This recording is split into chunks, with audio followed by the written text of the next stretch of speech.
तो मूवी के स्टार्ट होते ही हम मार्स पर कुछ साइंटिस्ट को देखते हैं जो कि वहाँ के सोइल पर यानी मिट्टी पर कुछ एक्सपेरिमेंट्स कर रहे होते हैं, उनके सैंपल्स ले रहे होते हैं कि तभी उन्हें नोटिफिकेशन आती है यानी खबर मिलती है कि यहाँ पर तूफान आने वाला है और उन्हें फौरन से अपने स्पेसशिप तक जाना होगा। अब वो सब साइंटिस्ट अपने स्पेसशिप की तरफ बढ़ने लगे, लेकिन उनमें से एक साइंटिस्ट जो कि बॉटनिस्ट भी थे, उनसे कोई चीज टकराती है तो वो वहीं पर रुक जाते हैं और तूफान में कहीं गुम हो जाते हैं। स्पेसशिप में सब साइंटिस्ट उनसे कांटेक्ट करने की काफी कोशिश कर रहे होते हैं, लेकिन ऐसा नहीं हो पाता और ना वो उन्हें ढूंढ पाते हैं। तो सब समझते हैं कि शायद मार्क अब इस दुनिया में नहीं रहे, तो वो वहाँ से निकल आते हैं। लेकिन उधर हम मार्स में देखते हैं कि मार्क अभी जिंदा, तो पेट में एक रॉड चला गया हो, जिसे निकालते हुए उसे काफी दर्द हो रहा होता है। वो जैसे तैसे करके चलते हुए उस चैम्बर तक जाते हैं जो सब साइंटिस्ट ने अपने शेल्टर के लिए यहाँ पर लगाया था। वो वहाँ पर जाकर इस रॉड को निकालते हैं, लेकिन काफी परेशान भी होते हैं कि अब वो बाकी साइंटिस्ट से कांटेक्ट कैसे करेंगे। ना यहाँ पर स्पेसशिप है, तो क्या वो सारी जिंदगी मार्स पर ही रहेंगे। और तो तूफान की वजह से उनके पास कोई वेपन भी नहीं है।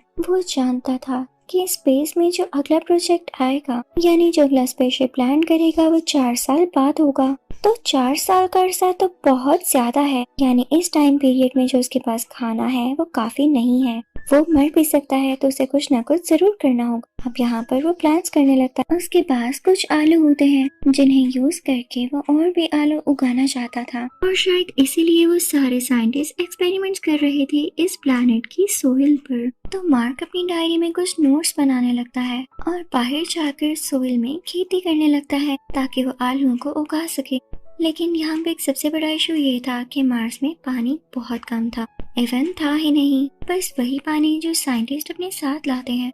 तो ये तो यहाँ पर रहने के लिए काफी नहीं था। लेकिन लकीली मार्क क्योंकि एक बॉटनिस्ट था, तो वो जानता था कि पानी को किस तरह से प्रोड्यूस किया जा सकता है और ये सारी कल्टीवेशन कैसे की जा सकती है। तो हाइड्रोजन और ऑक्सीजन को जलाकर उसे पानी बनाने की कोशिश करता है। लेकिन पहली ट्राई में तो वहाँ पर बहुत बड़ा ब्लास्ट होता है, क्योंकि यहाँ पर उसने उस ऑक्सीजन की कैलकुलेशन नहीं जो कि वो वहाँ से इनटेक कर रहा था। लेकिन नेक्स्ट ट्राई में पूरी कैलकुलेशंस के बाद जब वो दोबारा ट्राई करता है तो यहाँ पर पानी बनना शुरू हो जाता है। अब मार्क उस जगह पर पानी प्रोड्यूस करता है जहाँ पर मिट्टी में उसने वो पौधा उगाया होता है, और कुछ ही दिन में देखते ही देखते वो पौधा थोड़ा सा बाहर आता है। मार्क ये देखकर बहुत खुश होता है, उसे जीने की होप मिलती है। दूसरी तरफ दुनिया में ये डिक्लेयर कर दिया जाता है कि मार्क अब इस दुनिया में नहीं रहा। इवन उसका फ्यूनरल भी कर दिया जाता है। लेकिन तभी हम एक लड़की को देखते हैं जो कि सैटेलाइट को देख रही होती है और उससे मार्स की क्लिप्स को देखती है, तो उसे पता चलता है कि मार्क अभी भी जिंदा है, क्योंकि वहाँ पर जो सामान पहले कहीं और पड़ा हुआ था वो अब किसी और जगह पर शिफ्ट हो चुका है। और ये सोलर पैनल्स होते हैं जो कि मार्स ने ही शिफ्ट किए होते हैं। वो लड़की अपने सीनियर्स को बताती है और वो भी समझ जाते हैं कि मार्क अभी जिंदा है।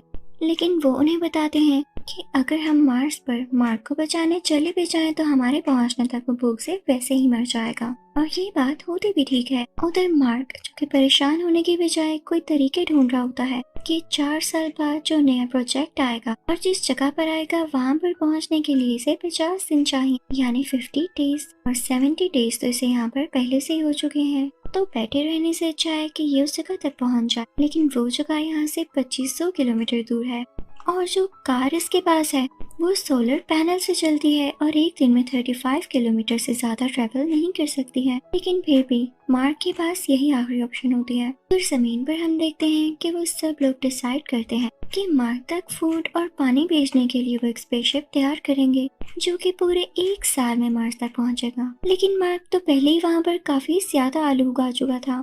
वो आलू लकीली काफी ज्यादा थे, लेकिन मार्क जानता था आखिर कब तक वो आलूओं पर जिंदा रहेगा। उसे किसी न किसी तरह तो कांटेक्ट करना ही होगा ना।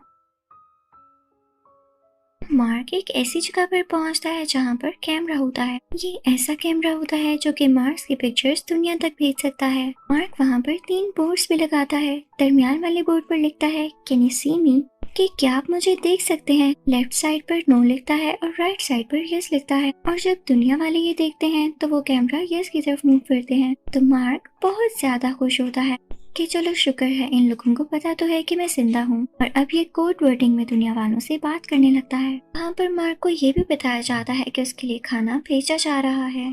तो मार्क पूछता है कि वो साइंटिस्ट इनके साथ मैं यहाँ पर आया था वो तो अभी भी अर्थ की तरफ जा रहे होंगे, तो क्या आप लोगों ने उन्हें बताया कि मैं यहीं पर हूँ? तो वो सब कहते हैं कि नहीं, पर अब बता देते हैं। जब मार्क के बाकी साथियों को पता चलता है तो उन्हें बहुत बुरा लगता है कि वो मार्क को वहीं पर छोड़ आए। वहाँ मार्स पर हम देखते हैं कि जहाँ मार्क ने आलू उगाए हुए थे वहाँ पर पता नहीं क्यों ब्लास्ट हो जाता है और उसके सारे आलू तबाह हो जाते हैं। मार्क काफी दुखी हो जाता है और उसके पास अब जितने भी आलू बचे थे वो काफी नहीं थे, क्योंकि जब तक उसके पास खाना या पानी पहुंचता वो पहले ही भूख से मर चुका होता। तो अब वो डिसाइड करता है कि जो खाना वो दिन में इतनी बार खाता था उसे वो बहुत कम कम करके खाना होगा ताकि वो जिंदा रह सके। अब उधर जमीन पर हम नासा को देखते हैं जो कि एक रॉकेट लॉन्च कर चुके होते हैं जिसमें मार्क के लिए खाना और जरूरी चीजें थी। लेकिन यहाँ पर बहुत अनफॉर्चुनेट बात होती है, वो रॉकेट लॉन्च होते ही ब्लास्ट कर जाता है, सारा खाना भी डिस्ट्रॉय हो जाता है और अब मार्क तक कुछ भी नहीं पहुंच पाना था। तो सब बहुत ज्यादा उदास हो जाते हैं और जब मार्क को पता चलता है तो वो भी बहुत डिसअपॉइंट होता है। लेकिन वो नासा को एक मैसेज देता है कि मैं हिम्मत हारने वालों में से नहीं हूँ, मैं अपनी आखिरी सांस तक लड़ूंगा और हो सके तो मेरे पेरेंट्स को बता देना कि आपका बेटा अपने प्रोफेशन को लेके काफी सिंसियर था। अगर उसकी जान गई भी तो वो इस बात से बहुत खुश है कि उसने एंड तक इसके लिए लड़ाई की और वो फख्र से गया। अब वो लोग नीचे चाइना से भी हेल्प मांगते हैं तो चाइना उनकी मदद के लिए तैयार हो जाता है। उनका स्पेसशिप जो कि 28 दिन बाद जाने वाला है, वो लोग उसी के जरिए मार्क को रेस्क्यू करेंगे। लेकिन वहाँ पर एक और आदमी होता है जो कि इन्हें एक और आइडिया देता है कि जो स्पेसशिप पहले से ही मार्स से वापस आ रहा है उसे दोबारा मार्स की तरफ कर दिया जाए और मार्क जो मार्स पर पहले से ही स्पेसशिप मौजूद है उसमें से मार्स के ऑर्बिट तक आए तो बाकी साइंटिस्ट इसे ले लेंगे। लेकिन ये सब बहुत रिस्की था और इसमें बाकी साइंटिस्ट की भी जान को खतरा था और तो और उन्हें ऐसा करने में 19 महीने लग सकते थे, यानी अगर वो मार्क को लेकर वापस जमीन पर आते तो इसलिए नासा इस चीज को मना कर देती है। उधर हम मार्क को देखते हैं जो कि मार्स में बिजी होता है और वो अभी भी हिम्मत नहीं हार रहा होता, वो काफी ज्यादा ब्रेव होता है। जब नासा देखती है कि जो स्पेसशिप जमीन की तरफ वापस आ रहा था वो दोबारा से मार्स की तरफ जा रहा है तो वो काफी हैरान होती है कि हमने तो इस चीज के ऑर्डर्स नहीं दिए। असल बात ये थी कि वही लड़का जिसने ये प्लान एडवाइस किया था उसी ने इन 5 साइंटिस्ट से रिक्वेस्ट की थी कि तुम लोगों को मार्क को जाकर बचाना होगा क्योंकि वो तुम लोगों का टीम मेंबर था और दूसरा अगर हमने कोई तरीका ढूंढा तो उसमें कई साल लग सकते हैं और तुम लोग उस तक विद इन मंथ्स पहुंच सकते हो। तो नासा को बहुत गुस्सा आता है लेकिन चाइना उनको समझाता है कि ये अच्छी बात है। जब मार्क हिम्मत नहीं हार रहा और ये साइंटिस्ट भी अपनी जान की कुर्बानी देते हुए यानी अपनी जान को रिस्क में डालते हुए अपने साथी को बचाने जा रहे हैं तो हम कौन होते हैं कहने वाले। वो उनको फूड भी पहुंचाते हैं और चाइना की हेल्प से ये लोग उसे सक्सेसफुल करने की पूरी कोशिश करते हैं। अब उधर जब मार्क को पता चलता है कि उसके साथी उसे लेने आ रहे हैं लेकिन उनके स्पेसशिप में इतना फ्यूल नहीं है कि वो मार्स के अंदर तक आ सके तो उसे अपना ही स्पेसशिप तैयार करके मार्स की ऑर्बिट तक आना होगा ताकि वो वहां से अपने साथियों को ज्वाइन कर लें। तो अब वो स्पेसशिप को तैयार करने लगता है लेकिन वो इतना भारी होता है कि जब तक मार्क उसके कुछ हिस्से बाहर न फेंक देता वो इतनी बाहर इतनी जल्दी ट्रेवल न कर पाता। मार्क अब ऐसा करने लगता है। अब मार्क उस स्पेसशिप में निकल ही पड़ता है लेकिन उसे काफी सफोकेशन हो रही होती है और वो स्पेसशिप पूरी तरह से ठीक भी नहीं होता तो उसे फ्लाई और हैंडल करने में भी काफी प्रॉब्लम होती है। तो इस वजह से बीच में वो बेहोश हो जाता है और उसका कांटेक्ट भी नहीं होता किसी से। तो सब काफी परेशान हो जाते हैं लेकिन जब कुछ टाइम बाद उसे होश आता है तो सब बहुत खुश होते हैं। जमीन पर भी काफी ज्यादा लोग इस मिशन को लेके काफी वरीड थे और मार्क और बाकी साइंटिस्ट की सेफ्टी के लिए दुआएं कर रहे थे। लेकिन यहाँ एक और प्रॉब्लम हो जाती है। मार्क जिस स्पेसशिप में होता है उसकी स्पीड को कंट्रोल करना उसके बस में नहीं हो रहा होता तो वो परेशान हो जाता है कि उसके साथी उसे कैसे पकड़ेंगे।